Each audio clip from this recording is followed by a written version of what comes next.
오늘 마지막 초청 강연입니다. SF 영화와 노보 사회학이라는 주제로 경희사이버대학교 미디어 영상 홍보학과 민경배 교수님 발표가 있겠습니다. 교수님은 앞서 토크쇼 패널로도 참석해 주셨는데요. 다시 무대 위로 모시겠습니다. 박수로 환영해 주시기 바랍니다.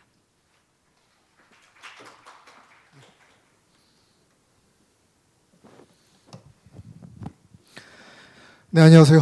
또 올라왔습니다. 민경배입니다. 긴 시간 지루한 시간 잘 보내고 계실 것 같은데, 그냥 마지막으로 제가 좀 영화와 관련해서 그래도 조금은 좀 말랑말랑한 말씀 드리겠습니다. 사실 소재는 말랑말랑하지만 주제는 어떻게 보면 좀 더 묵직한 주제일 수도 있을 것 같습니다. 그냥 일단 결론부터 말씀드릴게요. 제가 오늘 이 시간을 통해서 여러분들에게 드리고 싶은 최종적인 결론은, 로봇과 관련한 모든 사회적 이슈는 결국 사람의 문제이다라는 말씀을 제가 드리고자 합니다. 그리고 그 결론으로 가기 위한 여러 이야기들을 지금부터 시작해 보겠습니다. 저는 사회학자입니다. 사회학이라고 하는 학문은 말 그대로 인간 사회에서 나타나는 여러 가지 다양한 현상들을 연구하는 학문이에요. 구체적으로 사회 구성원으로서 인간의 행위, 그러니까 생물학적 존재가 아닌 사회적 존재로서 인간의 행위를 분석하고, 또 인간과 인간 사이의 관계나 상호작용이 어떻게 나타나는가, 또 인간의 행위를 규정하는 어떤 사회 구조라든지 또 사회 변동, 뭐 이런 것들을 연구하는 게 바로 사회학입니다.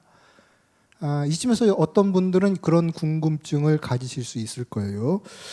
로봇 이야기하는데 도대체 왜 사회학자가 나왔지? 라는 그런 궁금증을 머리에 떠올리실 수도 있을 겁니다. 저는 향후 로봇이야말로 가장 비중 있는 사회학적인 주제라고 생각을 합니다. 그래서 제가 로봇 사회학이라고 하는 좀 그런 개념을 주창을 하고 그와 관련한 좀 책도 내기도 했는데요. 아까 표지에 작게 들어가 있던 그 책이 바로 제가 쓴 로봇 사회학과 관련한 책입니다. 로봇 사회학이라고 하는 것이 왜 지금 필요할까? 어떻게 보면 오늘 이 컨퍼런스를 관통하는 주제일 수도 있겠습니다만은, 앞으로는 이제 로봇과 인간이 함께 살아가는 그런 세상으로 이미 가고 있다라는 겁니다. 로봇과 인간이 함께 살아간다는 것이 공존이 될 수도 있겠고, 뭐 아까 뭐 혼합이라는 개념도 나왔고, 뭐 어떻게 정해야든지 간에 이제는 로봇은 대단히 우리에게 가까이 와 있는 그런 새로운 존재라는 것입니다. 그리고 이러한 그 로봇의 등장으로 인해서 지금까지 우리가 살아왔던 사회, 그리고 개개인들의 삶의 방식들에도 당연히 거대한 변화가 발생할 것이라는 겁니다. 과학기술이 인간 사회를 변화시킨 뭐 사례들은 많이 있습니다. 때로는 전혀 생각하지 못한 부분의 변화까지도 몰고 오고 있습니다. 흔히 여성학, 페미니즘 쪽에서 근대 여성 해방에 가장 크게 기여한 것 중에 하나로 세탁기를 꼽습니다. 세탁기라고 하는 새로운 기술의 등장과 함께 여성이 가사노동에서 많은 부분 해방이 되었고, 그래서 남는 시간들을 가지고 사회활동을 하고 여성 여권 신장에 힘을 쓸 수 있었다라고 이야기합니다.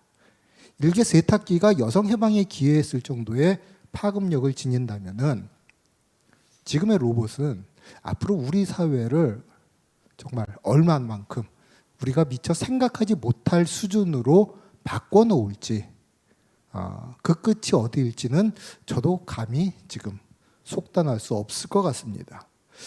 뿐만 아니라 로봇 기술은 인간 바깥에만 존재하는 것이 아니라 그 기술 자체가 이제 인간의 몸속으로도 들어오고 있습니다. 흔히 말하는 뭐 사이보그라든지 포스트 휴먼이라든지 뭐 이런 이야기들이 이미 현실로 등장하고 있지요. 한마디로 인간의 존재 자체를 호모 사피엔스가 아닌 앞으로 호모 로보틱스라는 새로운 존재 방식으로 바꾸어 놓을 수도 있다는 겁니다. 이 모든 것들은 중요한 사회학적인 주제이고요. 비단 사회학이라고 하는 특정 학문에만 국한된 것이 아니라 사회를 살아가는 우리 모두가 좀 잘 알고 잘 생각하고 또 잘 대비해야 할 그러한 이슈가 아닐 수 없습니다.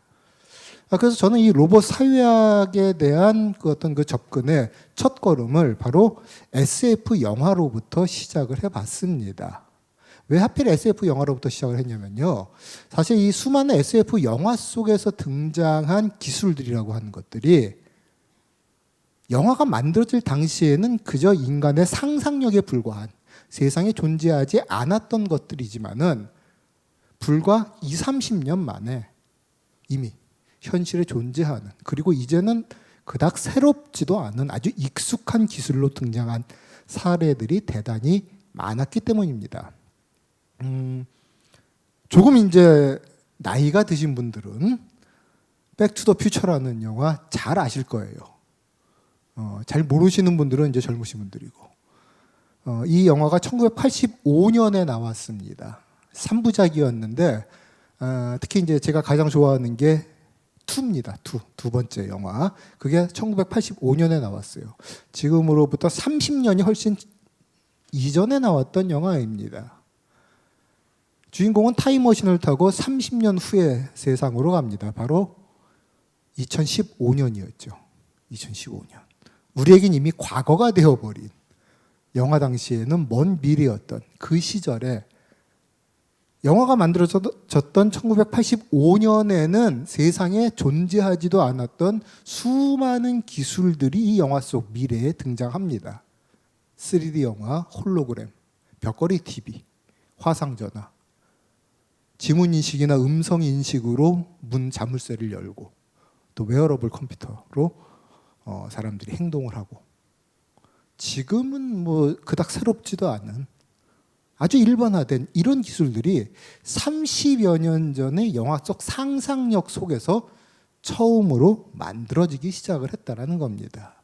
이런 맥락에서 영화는, 특히 SF 영화는 기술이 바꿔놓을 우리의 미래를 진단하는데 대단히 유용한 텍스트가 아닐 수 없습니다. 이런 사례들은 다른 영화에서도 대단히 많이 찾아볼 수가 있어요. 아놀드 슈왈츠제너거의 아주 초창기 영화였습니다. 토탈 리콜에 보면요, 가상현실이라는 개념이 이때 처음 영화 속에 등장합니다. 요즘 공항에 가면 많이 볼 수 있는 전신 투시 검색대, 이런 기술들도 세상에 존재하기 이전에 영화 속에서 먼저 등장을 했습니다. 실베스타 스텔론이 나왔던 데몰리션맨이라는 영화, 이게 90년대 초반에 나온 영화인데요. 자율주행차라는 개념이 이미 이 영화 속에서 묘사가 되고 있습니다. 주인공들은 화상통화를 하고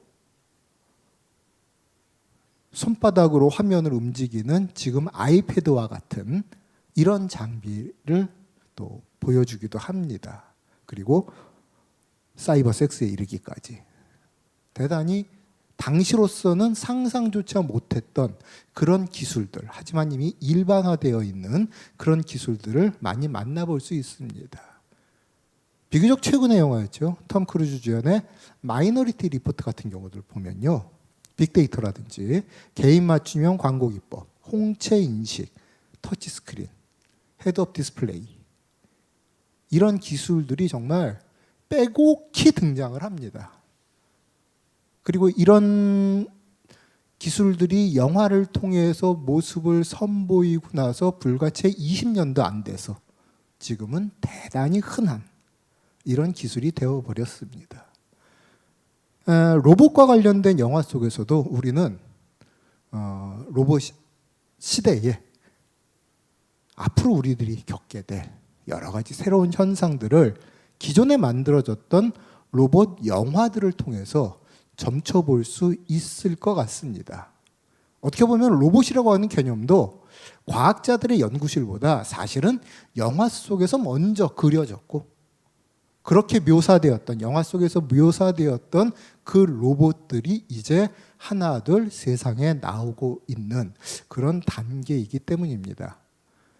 그래서 저는 크게 한 10개의 영화를 간략간략하게 여러분들에게 소개를 해드리면서 이번에는 그 영화 속에 있는 기술적인 측면이 아니라 그 영화가 말하고 있는 사회적인 이슈들에 대한 그런 이야기를 나눠볼까 합니다. 제일 먼저 소개해드릴 영화는 리얼스틸이라는 영화예요.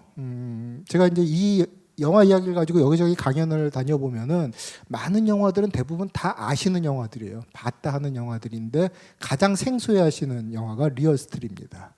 리얼스틸은 로봇 격투기에 대한 영화입니다. 인간이 로봇을 조종을 해서 그 조종된 로봇들이 격투 싸움을 벌이는 뭐 이런 이야기들이 나오는 영화예요. 예전에 EBS에서도 이런 그 로봇 격투 프로그램들을 한 적이 있습니다. 뭐 카이스트나 포스텍 대학생들이 나와가지고 물론 이제 이 영화에서처럼 대단히 박진감 넘치는 그런 장면들은 묘사되지 않죠. 그냥 각자 팔을 허둥지둥 뻗기만 하다가 어떻게 얻어 걸리면은 걸려서 쓰러져서 뭐 승패가 갈리는 현실의 로봇 격투는 그런 수준이지만 영화 속에서는 당연히 SF 영화답게 대단히 박진감 넘치는 장면들이 묘사가 됩니다. 어떻게 보면 인간이 가장 처음 꿈꿨던 로봇은 바로 이런 로봇이었어요. 인간의 의지대로 조정당하는 존재. 그래서 인간이 마음껏 조정하는 존재. 어렸을 때 저의 첫 로봇은 마징가 제트였습니다. 많이들 아실 거예요. 일본 애니메이션. 그리고 이제 로봇 태권브이가 나오고 그런 로봇들이 전부 이런 것들이죠. 인간이 조종하는 로봇. 인간이 조종하지 않으면 그냥 쇳덩어리에 불과한 존재. 사실 인간은 로봇이라는 존재를 이런 용도로 처음에는 그려냈습니다. 그런데 로봇 기술이 점차 고도화되고 발달하면서 인간은 자신의 피조물이었던 로봇에 대해서 두려움을 갖기 시작합니다. 그 두려움이 가장 극대화된 형태로 묘사된 영화가 바로 터미네이터죠. 로봇이 인간을 지배하는 세상.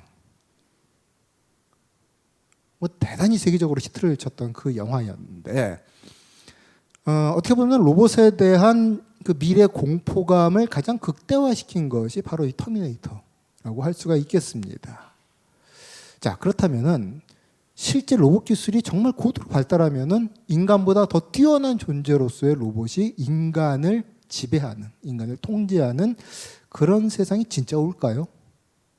먼 미래는 모르겠어요. 먼 미래는 모르겠지만 뭐 저뿐만 아니라 실제 뭐 인공지능이나 로봇을 개발하는 모든 뭐 대부분의 과학자들은 우리 생애에 그런 세상은 올 것 같지 않다라고 이야기합니다. 뭐 저 역시 그렇게 생각을 해요. 하지만 또 다른 형태의 로봇에 의한 지배 사회는 제가 볼 때는 오고 있습니다. 대단히 저는 그것이 두렵습니다.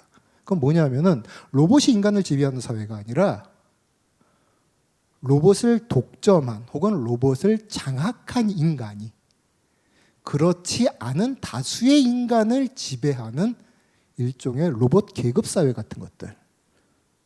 그런 사회는 이미 서서히 만들어지고 있습니다. 뭐 이후에도 다시 말씀드리겠습니다만은 당장 알고리즘에 의해서 지배당하는 배달 노동자들의 문제. 이거 전형적으로 로봇에 의해서 종속된 인간들입니다. 알고리즘에 종속된 인간. 하지만 그 알고리즘을 움직이는, 그 알고리즘을 장악하고 있는 것은 사실은 로봇이 아니라 인간이죠. 그래서 로봇 기술이 인간에 의한 또 다른 불평등 구조, 또 다른 계급 구조로 이어질 수 있는 그런 미래에 대한 우려는 결코 쓸데없는 기우는 아니라고 생각이 듭니다. 자, 물론 로봇과 인간과의 관계가 단지 도구이거나 단지 지배종속적인 이런 관계만 존재하지는 않을 것입니다. 세 번째 소개해드릴 영화는 로봇 앤 프랭크라는 영화입니다. 아주 훈훈한 가족 영화인데요. 전직 금고털이었던 하지만 지금은 혼자 사는 괴팍한 신통만 부리는 저 프랭크라는 할아버지에게 인공지능 집사 로봇이 생기면서 벌어지는 여러 가지 에피소드들을 대단히 재미있게 그려낸 영화입니다. 집사 로봇으로 들여놨더니 할아버지가 로봇에게 금고털이 기술을 가르쳐요. 그래서 함께 합작을 해서 이웃집 성격 안 좋은 부자의 금고를 털고 뭐 그 과정에서 둘이 우정을 쌓아 나가고 뭐 이제 대충 이런 식의 헐리우드 스토리가 나옵니다. 어떻게 보면은 인간이 로봇과 협력할 수 있는 그런 그 과정, 그런 방식들을 보여주는 영화라고 할 수가 있겠습니다. 일방적인 도구 혹은 일방적인 피지배의 관계가 아니라 인간이 로봇과 협력하면서, 그리고 이 할아버지도 영화 속에서 로봇에게 금고털이 기술을 가르치고 함께 금고를 털면서 황혼기에 어떤 새로운 삶의 활력, 뭐 삶의 이유, 뭐 이런 것들을 찾아 나가거든요. 그 과정에서 로봇과 인간이 협력하는 과정에서 인간에게 어떤 새로운 가치나 새로운 이익들이 발생할 수 있는가를 생각할 수 있게 해주는 영화입니다. 자, 인간과 로봇이 우정을 쌓아 나간다면요, 그건 감정을 교류한다는 이야기입니다. 인간과 로봇의 감정 교류가 가능하다면은 그 감정의 유형들 중에 사랑이라는 감정은 있을 수 없다, 이렇게 단언할 이유는 없겠죠. 그래서 인간과 인공지능 로봇 간의 사랑도 가능하다라는 이야기를 하는, 많은 분들이 알고 계시는 허라는 영화, 많이들 보셨을 거예요. 자, 인간과 로봇이 정말 어떻게 보면은 인간의 기존 규범에 의하면은 선을 넘는 수준의 감정 교류, 사랑이라고 하는 이런 것까지도 과연 가능할까라는 이런 질문들을 던집니다. 어떤 미래학자는 향후 앞으로 몇십 년 후가 되면은 인간과 인간 사이의 섹스보다는 인간과 로봇 사이의 섹스가 더 일반화되는 그런 세상이 올 것이다라고 이야기하는 사람들도 있어요. 간혹 해외 토픽 수준으로 나오는 이야기입니다만은 이른바 리얼돌이라고 하는, 뭐 로봇은 아닙니다만은 그런 인형과 사랑에 빠져서 결혼식까지 올린 뭐 이런 사람들의 이야기도 나오죠. 그러니까 인간과 로봇 사이에도 사실은 이런 식의 감정 교류는 얼마든지 가능하다는 겁니다. 앞서도 제가 이제 앞에 발표 시간에서도 말씀드렸습니다만은, 그래서 많은 사람들은 로봇을 인격화하고 로봇에게 감정을 투여하고 때로는 로봇으로부터 위안과 위로를 찾는 사람들이 이렇게 점점 늘어나고 있습니다. 자, 이제는 조금 소재를 관점을 바꿔서 우리 로봇의 입장에서 한번 생각을 해봅시다. 바로 로봇 윤리와 로봇 권리에 대한 이야기입니다. 이것들을 다루고 있는 두 편의 영화, 하나는 아이 로봇인데요. 여기는 이제 로봇의 반란에 대한 이야기를 다루고 있습니다. 유명한 그 로봇 윤리 3원칙이라고 있죠. SF 작가인 아이작 아시모프가 제시한 그 가장 중요한 명제는 로봇은 결코 인간에게 위해를 가하여서는 안 된다라는 그 명제가 있습니다. 아이로봇에서 반란을 일으킨, 인간에게 반란을 일으킨 로봇들은 그 반란의 명분을 그렇게 이야기합니다. 우리는 인간을 보호하기 위해서 반란을 일으킨 것이다. 왜? 인간이 지구를 해치고 있다. 그것은 궁극적으로 인간에게 스스로에게 위해가 되는 일이기 때문에 우리가 반란을 일으켜서 인간을 통제함으로 인해서 지구의 황폐화를 막고 그것이 궁극적으로 인간을 보호하는 길이다. 이것은 로봇 3원칙을 충족시키는 행위이다. 로봇이 이렇게 똑똑합니다. 대단히 논리적이에요. 이렇게 자신들의 반란을 옹호합니다. 뭐 영화는 당연히 뭐 반란이 진압되고 해피엔딩으로 끝나죠. 모든 헐리우드 영화가 다 그렇듯이. 근데 우리는 여기서 이런 질문을 한번 해볼 수가 있습니다. 인간은 로봇에게 자꾸 윤리를 부여하려고 합니다. 그러면서 뭐 알고리즘에 있어서도 로봇 윤리 이야기 나오고 로봇이 윤리적이어야 한다. 이런 이슈들이 지금 뭐 철학자나 윤리학자들 사이에서도 많이 이야기는 되고 있어요. 근데 한번 곰곰이 생각을 해봅시다. 로봇은 이미 사람을 죽이고 있습니다. 이른바 킬러 로봇, 살상 로봇, 로봇 폭탄 이런 것들이 전쟁터에서 이미 활용이 되고 있고, 경찰이 어떤 뭐 인질범이나 뭐 미국에서도 실제 그런 사건들이 있었죠. 경찰이 킬러 로봇을 통해서 인질범을 사살한 이런 사건도 있었습니다. 로봇은 절대 인간에게 위해를 가해서는 안 된다라는 로봇 3원칙 중 가장 중요한 제1원칙은 이미 깨어지고 있습니다. 그것을 누가 깼는가? 로봇이 깬 것이 아니죠. 인간 스스로가 깬 것입니다. 로봇이 인간에게 위해를 가해서는 안 된다라고 이야기하지만은 사실 현실에서 인간은 로봇을 이용해 다른 인간들에게 위해를 가하고 있습니다. 결국 로봇 윤리라고 하는 건 역시 결국 그것은 로봇의 문제가 아닌 인간의 문제라는 겁니다. 로봇 권리 측면도 마찬가지예요. 지금 로봇 권리라고 하는 것은 두 가지 측면으로 이야기되고 있습니다. 하나는 로봇에게 인격권을 부여해서 세금을 징수하겠다는 겁니다. 이른바 로봇세에 대한 논의가 유럽연합 등에서 나오고 있습니다. 그건 사실은 로봇이 뭐 돈이 어디 있어요? 로봇 주인에게 세금을 걷겠다라는 것이죠. 이 부분들이 있고, 두 번째는 앞서 발표에서도 그런 이야기가 나왔습니다만은 로봇에게 위해를 가하는 인간들이 늘어나면서 로봇의 권리를 보장해야 된다라는 이야기가 나오고 있는데, 그건 결국은 재산권의 문제입니다. 그 로봇을 소유한, 그러니까 그거랑 똑같은 거예요. 내가 내 차를 주차장에 세워놨는데 누가 내 차를 긁고 갔습니다. 내 재산권이 침해된 거잖아요. 마찬가지로 내가 소유하고 있는 로봇을 그 로봇이 누군가에게 위해를 입었다. 그래서 기능이 고장이 났다. 이건 내 재산권이 침해당하는 겁니다.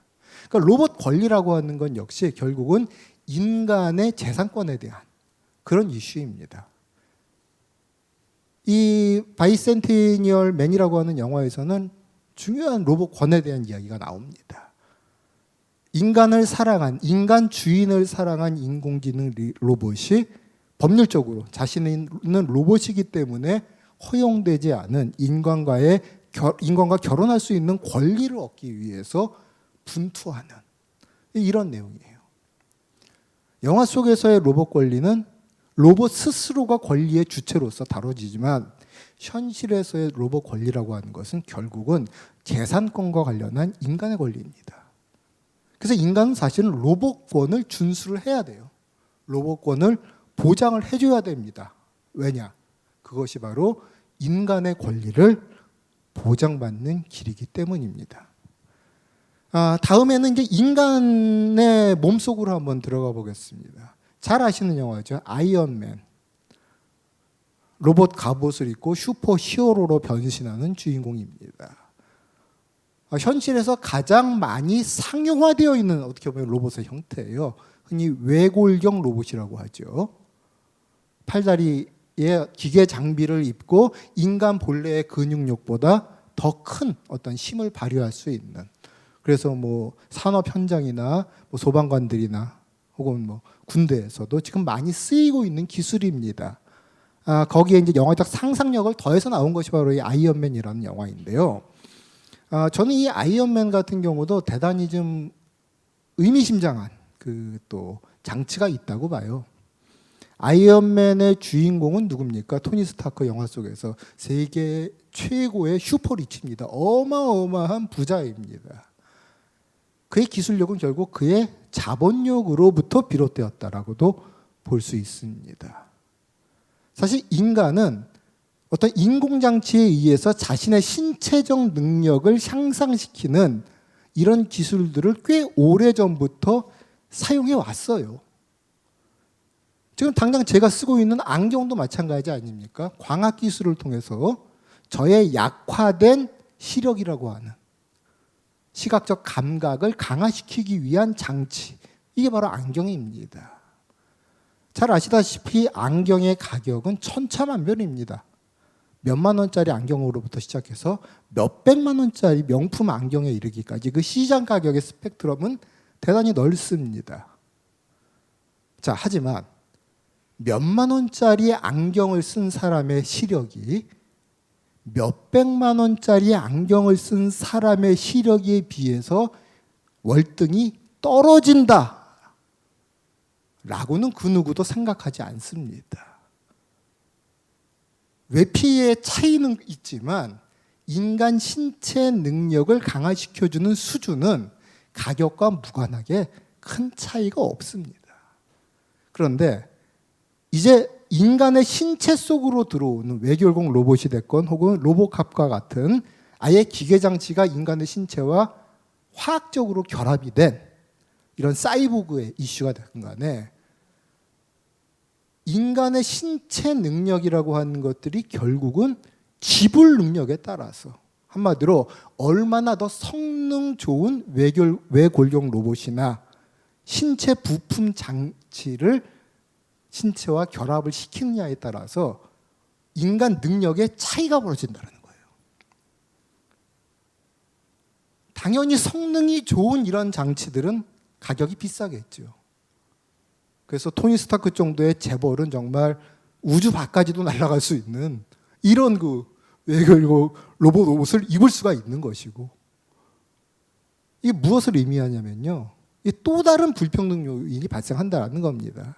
산업사회 이후의 불평등은 모두 경제력으로부터 비롯된 불평등이었어요. 그냥 경제적 불평등일 뿐이었습니다.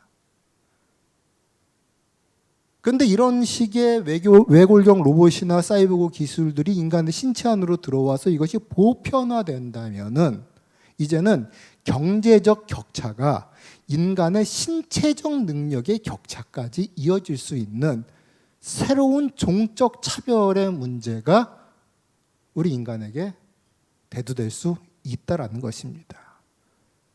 그 차이의 그 신체적 능력의 차이의 그 정도라고 하는 것들이 결국은 지불 능력에 따라서 어마어마하게 격차가 벌어지는, 그래서 정말로 우수한 종족과 열등한 종족이라고 하는, 생물학적으로 신체적으로 이런 식의 그 어떻게 보면 대단히 원시적인 차별의 형태, 이런 것들이 첨단 로봇 기술로 인해서 오히려 촉발될 수도 있다는 겁니다.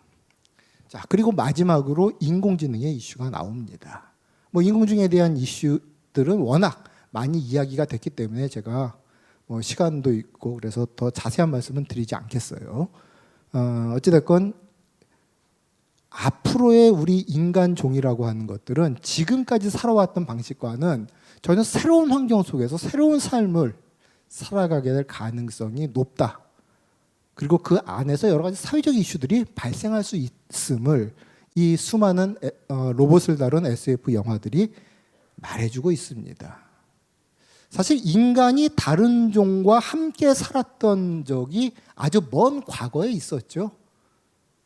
우리 호모사피엔스가 지금은 멸종했다고 사라졌다고 하는 네안데르탈인과 전혀 다른 어떤 그 인류와 함께 지구에서 생활을 했던 오랜 역사가 있습니다. 앞으로의 가까운 미래에 인간은 또 다른 종들과 함께 지구에서 살아가는 그런 환경을 맞게 될 것입니다. 로봇, 뇌골경 로봇을 장착한 인간, 사이보그로서의 인간, 그리고 인간처럼 사고하는 인공지능과 같은 여러 다른 종들과 인류의 새로운 동거가 이제 시작되려 합니다.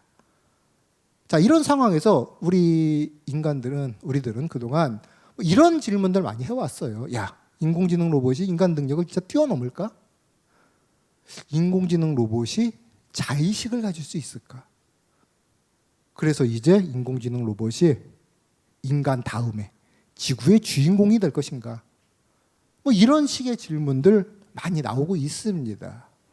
저는 제목에서도 썼듯이 이런 질문들은 대단히 부질없는 질문이라고 생각이 듭니다.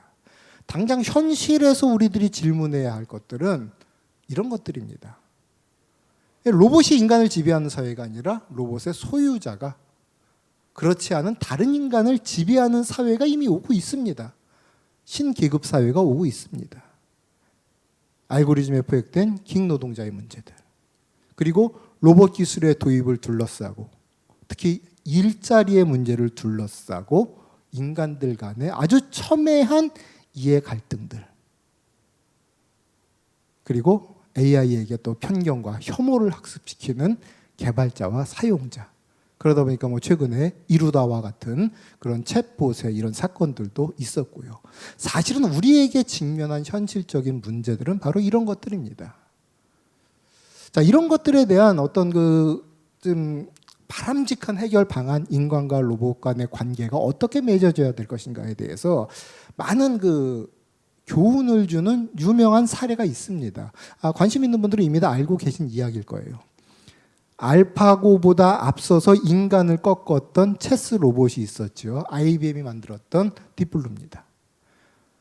당시 체스 세계 챔피언이었던 러시아의 카스파로프는 이 인공지능에 참패를 당한 이후에 새로운 세계에 눈을 뜹니다.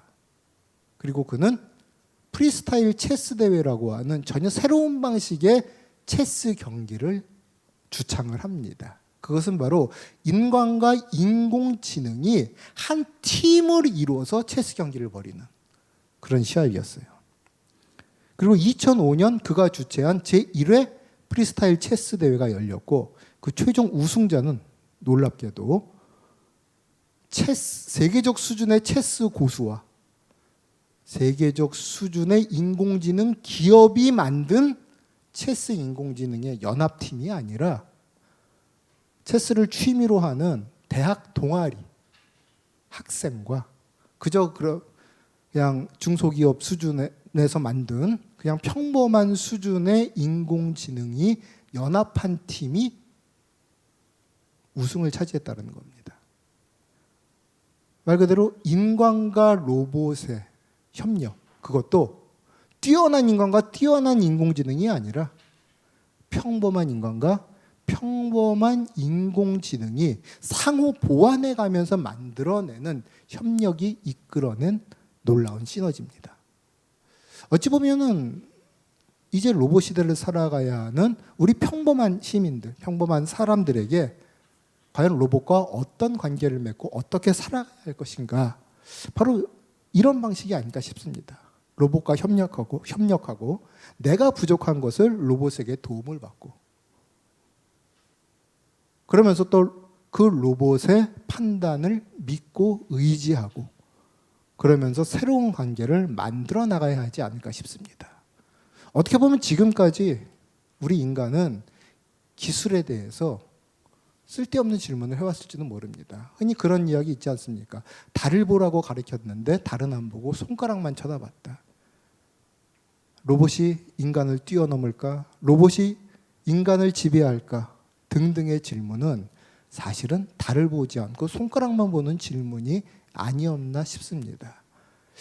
이제 앞으로 인간과 로봇이 함께 형성하고 공존하면서 만들어 나가는 새로운 사회, 그리고 그 안에서 인간과 로봇 간에 맺어지는 대단히 새롭고 또 대단히 다채로운 관계들 뿐만 아니라 인간들 안에서도 다양한 종으로 진화해 가는 포스트 휴먼, 트랜스 휴먼, 호모 로보틱스, 사이보그 등등등 이름은 어떻게 불렸든지 간에 인간 자체의 어떤 종의 분화들, 그 안에서 다양한 종으로서의 인간들이 함께 공생하고 함께 공존하면서 살아가야 할 미래, 그 모습들에 대한 그 고민들을 사실은 지금부터 함께 해야 하지 않나 생각하고, 그런 고민들을 해나가는 그런 학문적인 작업이 바로 또 제가 연구하는 로봇 사회학이라는 그런 분야라는 말씀 드리면서 발표는 마치도록 하겠습니다. 감사합니다.